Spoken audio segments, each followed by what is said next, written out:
Everyone. ये video रहने वाली है सिलेबस के ऊपर। हम इसमें सिलेबस देखते चलेंगे और PYQ देखते चलेंगे कि कौन कौन से टॉपिक से कौन कौन से क्वेश्चन बन रहे हैं। ठीक है, तो हमें एक आइडिया रहेगा कि क्या क्या पढ़ना है।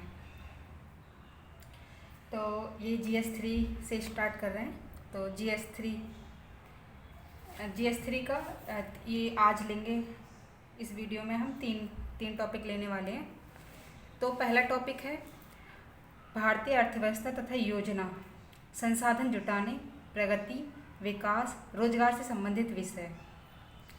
ठीक है, इसमें बोल रहे हैं Indian economy and issue related to planning, mobilisation of resources, growth, development, employment. तो इसके ऊपर पहला पॉइंट इसके ऊपर है पूरा। ठीक है, आगे हम देखते चलेंगे कि कैसे कैसे क्वेश्चन आ रहे हैं। अभी मैं यहाँ पे बस एक ऐसे ही सिलेबस पढ़ रही हूँ। ठीक है, फिर दूसरा पॉइंट है समावेशी विकास और इससे उत्पन्न विषय, inclusive growth and issues arising from it. अगला टॉपिक है हमारा सरकारी बजट, गवर्नमेंट बजटिंग। ठीक है, अब इसमें देखेंगे। अब हमने पहला पॉइंट ले लिया है, ये एक मिनट। तो ये देख, ठीक है, ये हमारा पहला टॉपिक है Indian economy and issue related. तो हाँ, ठीक है, issue related to planning, mobilisation of resources, growth, development and employment. तो इसमें हम इसमें भी पार्ट बटे हुए हैं। ठीक है, तो हमें पहले टॉपिक में ये लेना है इंडियन इकोनॉमी देखनी है पहले, और and issues related to planning, तो भारतीय अर्थव्यवस्था तथा योजना। तो यहाँ से कौन कौन से टॉपिक आए। ठीक है, तो ये टॉपिक आए, ये मतलब काफ़ी पुराने क्वेश्चन है, लगभग ये दे रखे हैं 1979 से। तो हमें लगभग तो मतलब 5 साल तक के क्वेश्चन देखने हैं। ठीक है, तो ज़्यादा पुराने देखने की ज़रूरत भी नहीं है, क्योंकि इकोनॉमी वाला पार्ट जो है करंट अफेयर्स का पार्ट ज़्यादा आता है इसमें। तो इसलिए हमें मतलब लास्ट के जो क्वेश्चन आए हुए हैं ना, तो उससे एक आइडिया मिल जाएगा कि क्वेश्चन कैसे पूछे जाते हैं टॉपिक से। तो जैसे कि 2017 में क्वेश्चन आया था ये कि भारत की संभाव्य समृद्धि के अनेक कारकों में बचत दर सर्वाधिक प्रभावी है। क्या आप इससे सहमत हैं? समृद्धि संभाव्यता के अन्य कौन से कारक उपलब्ध हैं? ठीक है, तो ये बोल रहा है among several factors for India's potential growth, saving rate is the most effective one. Do you agree? What are the other factor available for growth potential? तो ये क्वेश्चन लगभग पोटेंशियल ग्रोथ के ऊपर है। तो भारत में मतलब क्या क्या कारक हैं जो इसे सर्वाधिक प्रभावी बनाते हैं, और आप ये इसमें आपकी राय पूछिए, क्या आप इससे सहमत हैं? तो आपको बताना है कि आप इससे सहमत हैं या नहीं है, वो आपका पॉइंट ऑफ व्यू होगा। फिर उसके बाद इसमें पूछा है कि इसके कारक कौन कौन से हुए। ठीक है,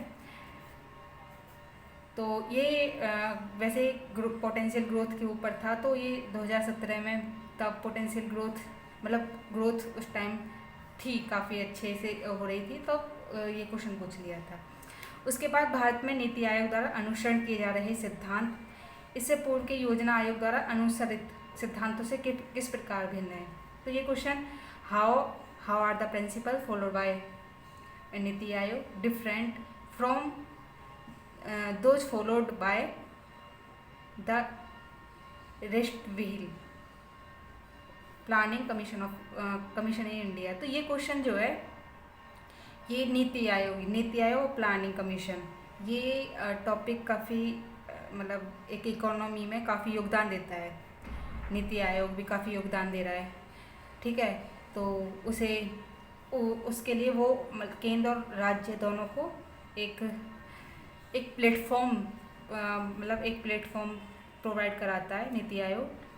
तो और प्लानिंग कमीशन, इसमें ये बता रखे हैं कि इनके जो इन्होंने मतलब डिफरेंस पूछा है, तो इनके अंतर को बताना है कि प्लानिंग कमीशन ने क्या क्या अपना योगदान दिया था और नीति आयोग क्या क्या योगदान दे रहा है।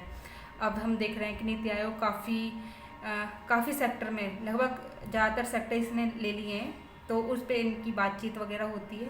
तो नीति आयोग एक इनफॉर्मली ग्रुप, मतलब एक ग्रुप सा मान लो, तो कोई इनफॉर्मल है, उसमें आपस में जो केंद्र के लोग हैं, जो सरकार है, केंद्र की सरकार में जो मंत्रीगण हैं वो मिलते हैं, और राज्य के सरकार के लोग, कैबिनेट लोग मिलते हैं, ठीक है। वो आपस में अपनी राय एक दूसरे से व्यक्त करते हैं, क्या क्या प्रॉब्लम्स हैं, कैसे इन चुनौतियों से निपटा जा सकता है, तो एक मंच प्रोवाइड कराता है।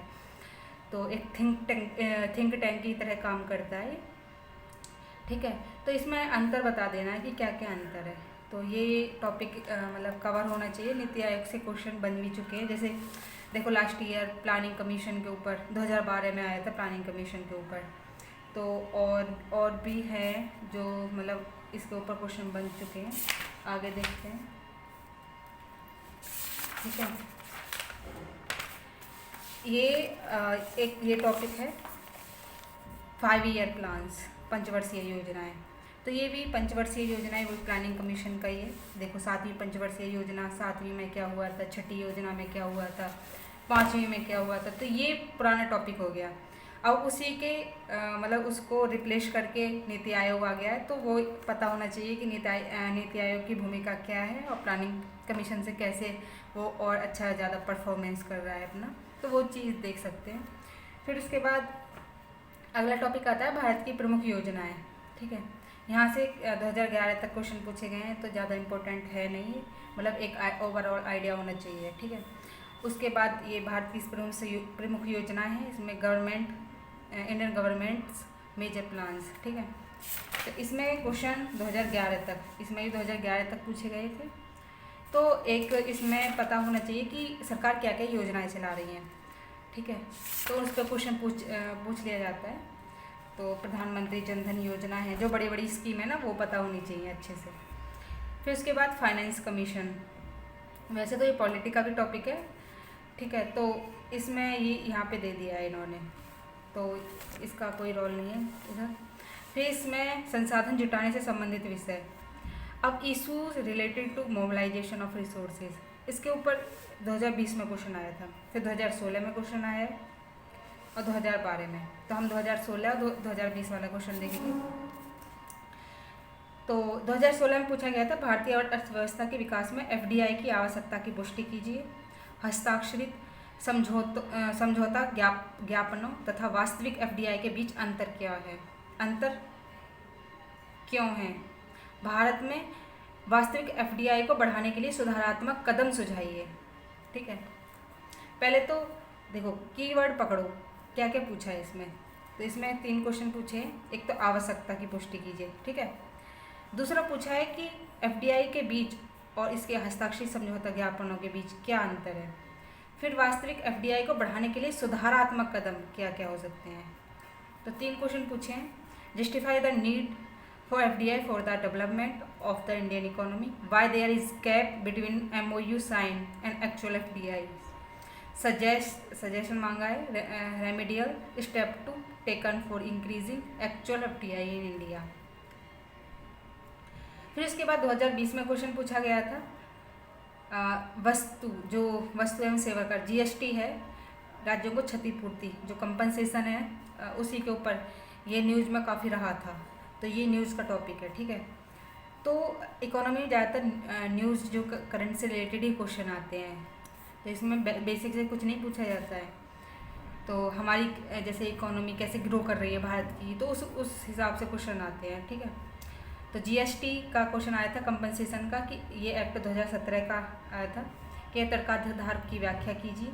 कोविड-19 ने कैसे जीएसटी जो क्षतिपूर्ति निधि है को प्रभावित और नए संघीय तनावों को उत्पन्न किया है।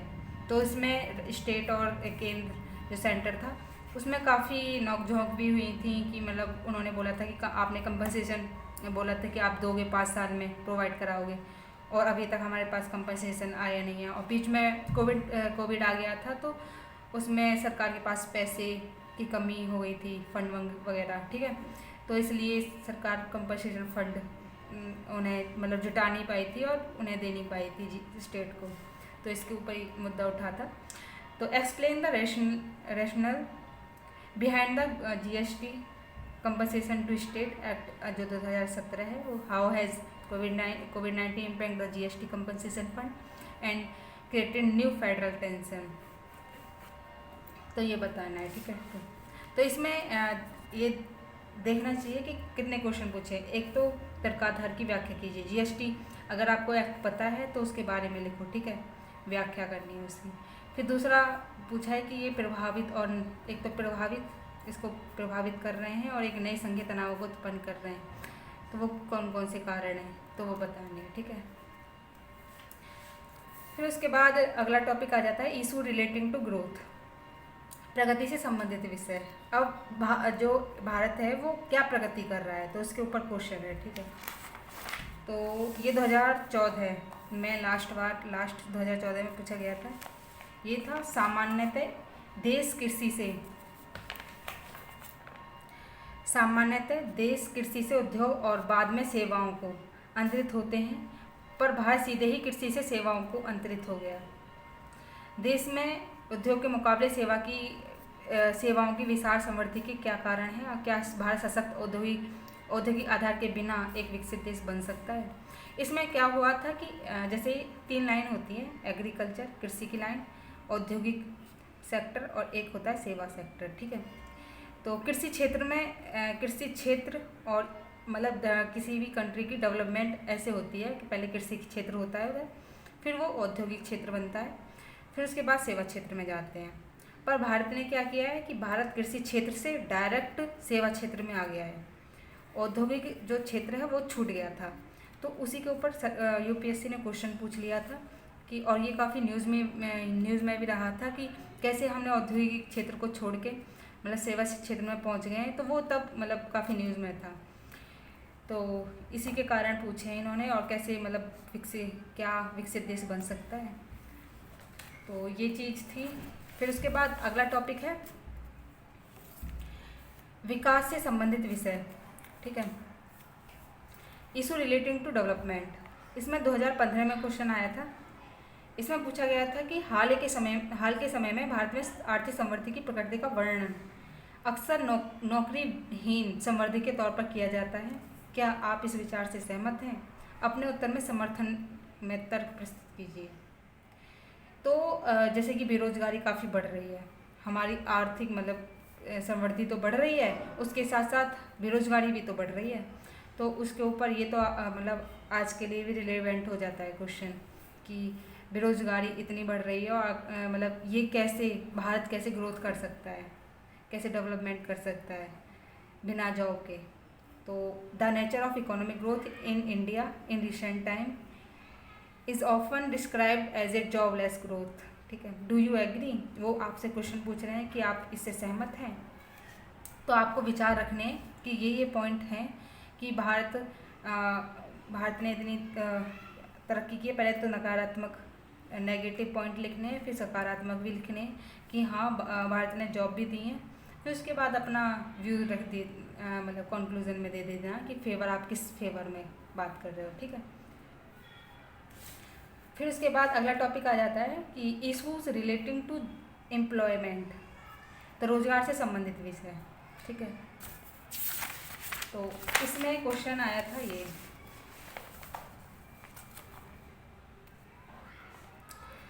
भारत में बनाइए मेक इन इंडिया चला था ना प्रोग्राम, अब भी चल रहा है।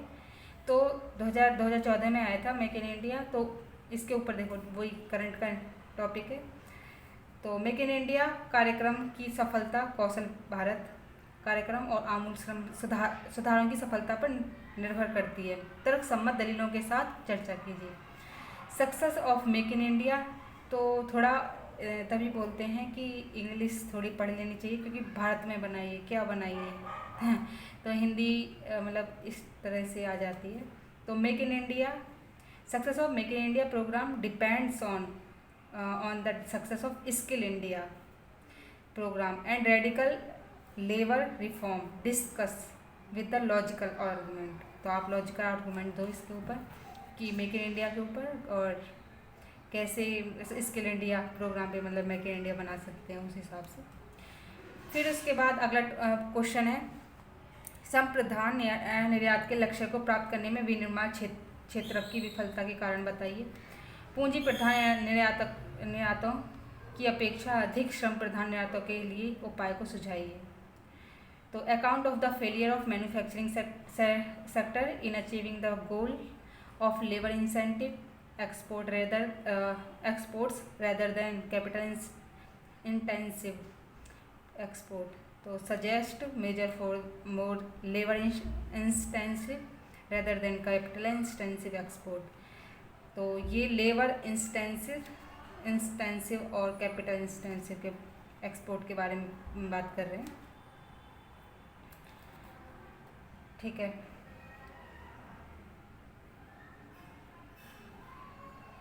तो ये क्वेश्चन था उसके ऊपर कि भारत जो है वो लेबर के हिसाब से ज़्यादा चलता है। यहाँ पे पब्लिक, एक तो जनसंख्या ज़्यादा है तो उसमें जॉब के लिए मजदूरी वाला काम करते हैं, पब्लिक ज़्यादा है यहाँ पे। तो हमारा जो भारत है वो पूंजी प्रधान वो होती हैं मशीन वगैरह, ठीक है। तो प्रधान निर्यातक मशीन से जो वस्तु बन रही हैं उसके एक्सपोर्ट निर्यात की अपेक्षा श्रम प्रधान अधिक है, मतलब जो लेबर है उसके द्वारा बनाई गई वस्तुओं का निर्यात ज़्यादा है बजाय मशीनों के, ठीक है।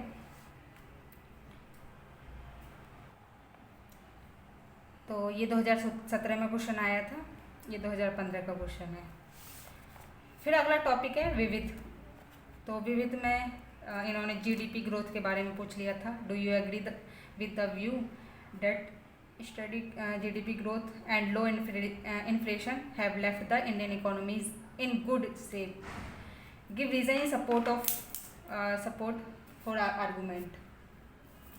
तो ये पूछ रहे हैं क्या आप इस बात से सहमत है कि जीडीपी जो है कि स्थायी समृद्धि और एवं निम्न मुद्रास्फीति के कारण भारतीय अर्थव्यवस्था अच्छी स्थिति में है। अपने तर्कों के समर्थन के का कारण भी दीजिए। तो इन्होंने क्वेश्चन जीडीपी के ऊपर क्वेश्चन पूछा है, ठीक है। अगला भी जीडीपी के ऊपर है। तो जीडीपी पता होनी चाहिए कि भारत की, ये डेफिनेशन भी पता होनी चाहिए कि जीडीपी क्या है, ठीक है। जीडीपी है, जीएनपी है, जीवीए है, तो इनकी परिभाषा पता होनी चाहिए। तो जीडीपी को परिभाषित कीजिए, फिर उसके निर्धारकों की व्याख्या कीजिए। ये 2020 में क्वेश्चन आया, देखो परिभाषित, डायरेक्ट डेफिनेशन पूछ लिया इसकी। फिर निर्धारकों की व्याख्या कीजिए। वे कौन से कारक हैं जो भारत को अपनी संभाव्य जीडीपी को साकार करने से रोकते रहे हैं।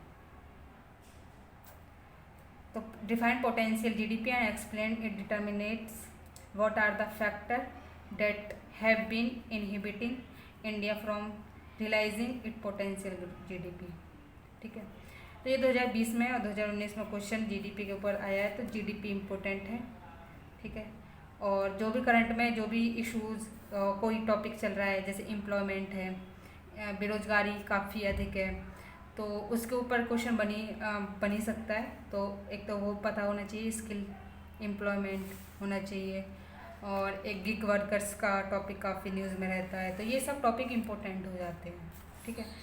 तो नेक्स्ट टॉपिक हम अगली वीडियो में कवर करेंगे। ये काफ़ी लंबी बन गई है वीडियो, ठीक है। Thank you.